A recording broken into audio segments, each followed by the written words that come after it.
Hey everybody, welcome back to the shop. We're still making progress on this CJ3A restoration, and what you're looking at here is the body. I've got it sitting on the back end where the tailgate would be, and I've just about got the whole thing welded up together. The floors are finally in. There was a lot of welding to do to get those in. I've got a little bit more rust removal to do where I took that toolbox out and we're saving the floor section there. But you can see the floors are in, side panels are on. I've got the rear floor finished here. I had to put those tabs in for the rear seat. They don't come on this reproduction floor. And I had to cut for the little sockets that hold the rear seat, and I cut those in right there. And we're starting to get all little pieces in. That's your seat rest there. Got one on that side. And I've still got some various little pieces that need to go in, but we're gaining on it. The body is one piece now, and it's all together. There's the filler neck outlet. We've got the side panel spot welded to the rear quarter panel. And there's a whole lot of cleaning up we have to do under here with the welds and the spot welds of the hat channel and all that stuff. But the body is one piece now, and a few more little bits and pieces to go on there, and that will be one complete body.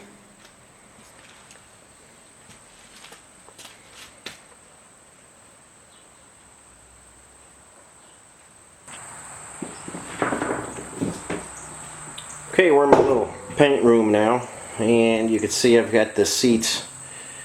These are in epoxy primer right now. Everything was sandblasted down to clean white metal. There's the rear seat that we're using, and you see there's a ton of little parts here that are getting some epoxy primer as well. And then over here we have all the top bows that are in primer now. We still got to get the finish coat on all this stuff. And here's our box of goodies that have to go on to the body, all sandblasted and down to clean metal. So we're making progress. We've got some finished painting to do. I'll get these finished up in the areas that need attention. I'll take care of it, and then we'll move on to the finished black. But everything cleaned up very nice, and these will paint up perfectly. That rear seat is in remarkable condition, and the black is going to look good on that. So that's coming along. I may put another coat of epoxy on it today, and then we'll do the finished black next week. So while these are in here drying, we'll move on to some other things. Okay everybody, while those seats are drying, I put another coat of epoxy primer on those, and while they're drying we're going to move on to this CJ5 project. This was that Snowblower Jeep project, and I think we last left off, I was making the exhaust, and I have a high temperature coating on here now as a paint. And there's that heavy duty muffler we built. And here are my hanging points on the exhaust pipe. Another one there. I got one on the tailpipe. And wherever I'm going to hang it, there's a hanger there that I made. It's a 1/2 inch solid bar there. And what I have here are the hangers are made out of polyurethane, and these will last forever. The rubber just doesn't stand a chance on exhaust systems, but the polyurethane really holds up, and it's super flexible, and the heat doesn't bother it too much, not like rubber. And that's 1 inch thick right there, and that'll last a long time, and I'll show you what that looks like when the system's in the vehicle. And for gaskets between all these joints here, You see, we're just going to have a round joint to round joint. Here's all my gaskets that I cut out. What this is, I started with just a sheet of graphite, and that's what these are made out of. These are good for well over 800 degrees. Good for sub-zero temperatures, and they're 1/8 inch thick, and they'll last forever. You know, we'll put those in there and they'll squeeze and conform to every little irregularity, and they'll go on there, and the other one will squeeze that. And by being an 1/8 inch thick, they really seal perfectly. And if you're having trouble with any kind of exhaust leaks or anything like that, and you need a good gasket, start with a sheet of graphite and cut them out. Be careful; they're kind of they're easy to mess up. They're soft, but they do last forever, and they make super good exhaust gaskets. So what I'm going to do now is I'm going to get this system on there, get all the hangers in, and I'll show you what that looks like, and we'll take a look at it, and we'll be one step closer to getting that guy fired up. Okay, I'll be right back with you. Okay, here's the beginning of the exhaust at the manifold, and I've got the whole system on now, and we've got a graphite gasket in there. And because this has the 4-speed transmission, if you've been following along on the videos, you know that it pops outside the frame here instead of going by the transmission. So that's where it comes out of the frame. I hope you can see that alright. It's kind of dark back here. Okay, we got a joint there with 4 bolts. The lighting's kind of tricky here. Sun's beaming in. But we've got a hanger right in the original location. Right on this cross member here, there's some polyurethane. It comes up over the rear end.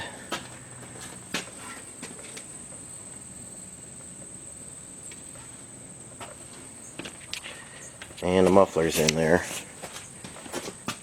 I know the lighting's bad, the sun is beaming in right now, but there's another hanger right here, urethane, and there'll be a final hanger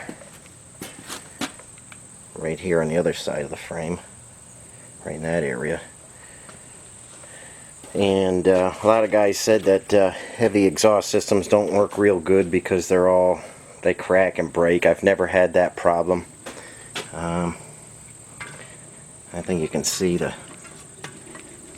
flexes around real good, and I've done it plenty of times and never had a problem. So if anybody's interested in building a heavy-duty exhaust system for yourself, go right ahead. They work real good, and this one should last a long time. And we'll come back and do some touch-up and paint the bolts and everything and get everything with that coating on it, and that should last a long time. And the muffler should hang in there for a long time. Remember that heavy-duty muffler build we did. And that's the system. And like I say, we've got that one hanger over on the other side that still needs to go in. And that's going to hang off of that frame reinforcement, which also houses a coil spring which supports the engine in the back, and that goes down to the rear end. So that's got to get bolted on, and there's the final hanger hanging right off there. So that's the exhaust system, and I think you can see it okay. And like I say, with the polyurethane mounts, they'll last a long time, and we don't have to worry about them deteriorating or anything. And that's what a heavy-duty system looks like.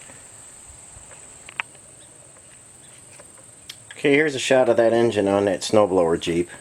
And a few guys have asked me on previous videos what these brass fittings were for. And right here, right there is where our water temperature gauge is going to take off of. We're not doing the factory gauges, we're doing mechanical gauges on this engine. And this is a quick disconnect. And this won't let any fluid out, you know, so if you want to pull your heater hoses or something, that'll stop the fluid from coming out, and it won't drip out of this end here.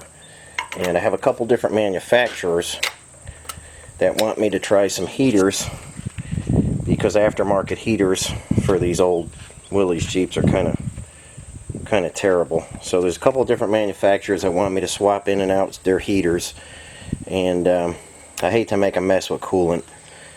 So I've got one down here too, and you'll see that's just a quick disconnect there as well, so the coolant will stay in the engine and it won't leak out of the heater hose. So it's just a way to quickly take things apart and not lose any coolant. And you know, when I'm changing different heaters in and out, it's just easier that way. And another thing I want to introduce you guys to, you guys may or may not already be using them.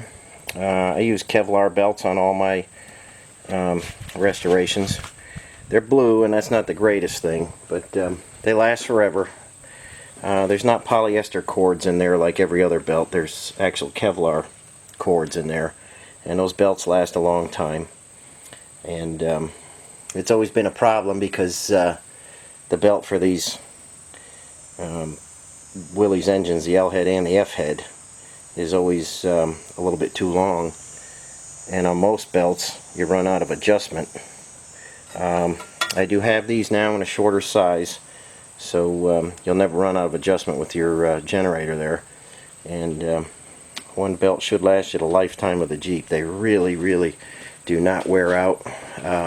They grip real good on the pulleys, no slipping, and like I say, I use them on all my restorations. And if anybody's looking for a good quality belt, I do have the Kevlar ones in stock now.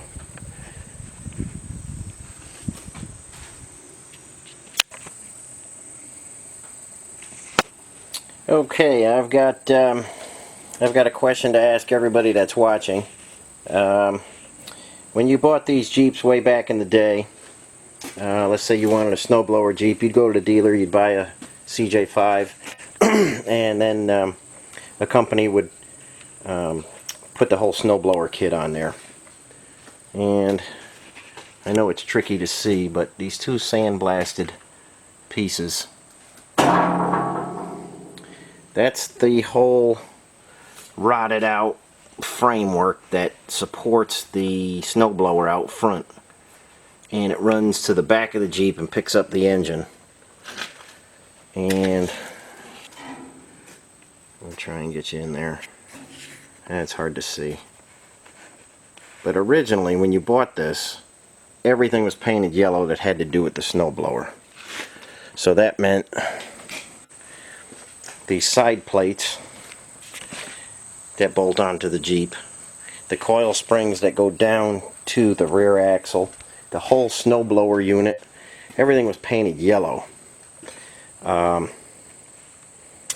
And you can see the Jeep was originally red, and I'm going back with the red. I think you can see it there. We're doing a base clear on this Jeep. Well, there's a shot of it in the sun. It's hard to see, but body's going to be red, windshield will be black. The hard top, I think, will be red. I'm not gonna go white on that. Some guys paint their tops white, but I think I'll keep the top red. But I'm just asking everybody out there, because this Jeep's probably going to be for sale when I'm finished with it. I think the red with the yellow might look kind of terrible. I don't know, but just curious what you guys think for the color of all the underneath stuff. The whole carriage of the snowblower, the side plates, the coil springs, the Wisconsin engine that sits in the back. That was all the same color when you bought these from the factory, and everything was yellow. It was like a safety yellow. There's still remnants of it on the very big snowblower that goes out front. So just kind of curious, if you were buying something like this, what you would think of a red Jeep with a yellow undercarriage. I'm undecided what color to paint it, and I'm at the point now where I got to start painting little doodads that attach to the frame, whatever color the snowblower is going to be. So, just a question. Feel free to leave a comment and let me know what color you think is going to go with the red. I was thinking of keeping everything black underneath, but I don't know. I'd like to offset it and show what goes with the snowblower. So again, just shoot me a comment. Let me know what you think on colors. I'm kind of undecided and just trying to lean one way or another, and just curious what the YouTube public here might think. So let me know, and we'll get busy. And this is almost ready to fire up. I'll show you when we do that.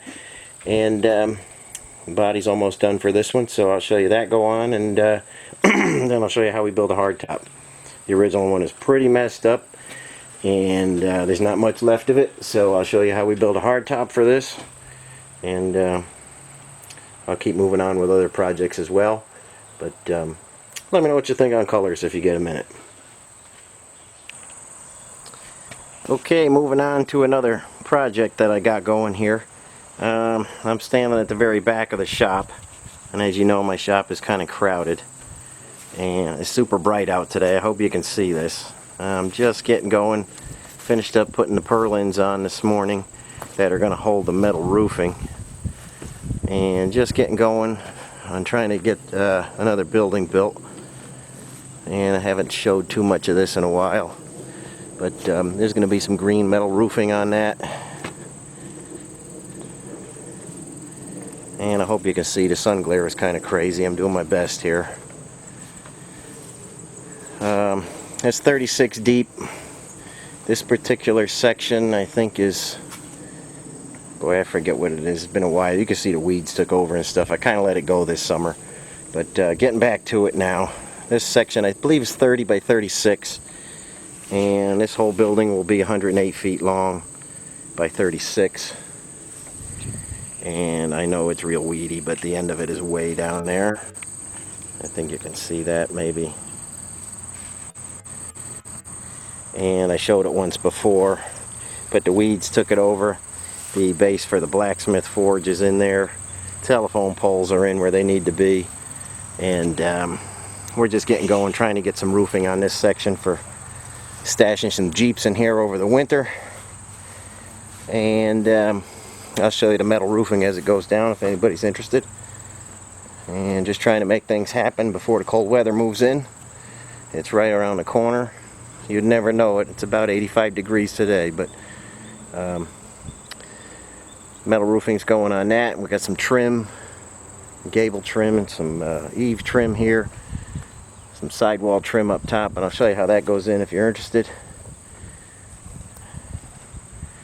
And just another project to keep me busy.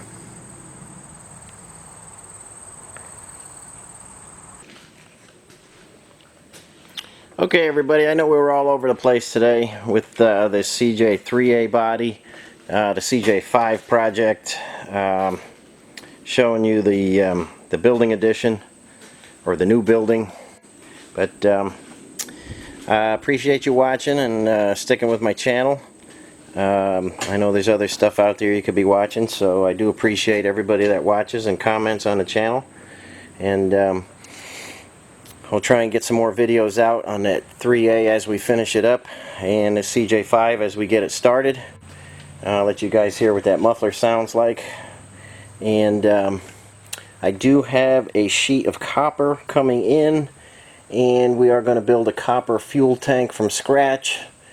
And if anybody's interested, I will show the process of how I do that. And like I say, thank you for watching. If there's anything you'd like to see, just leave me a comment, and we'll catch you next time.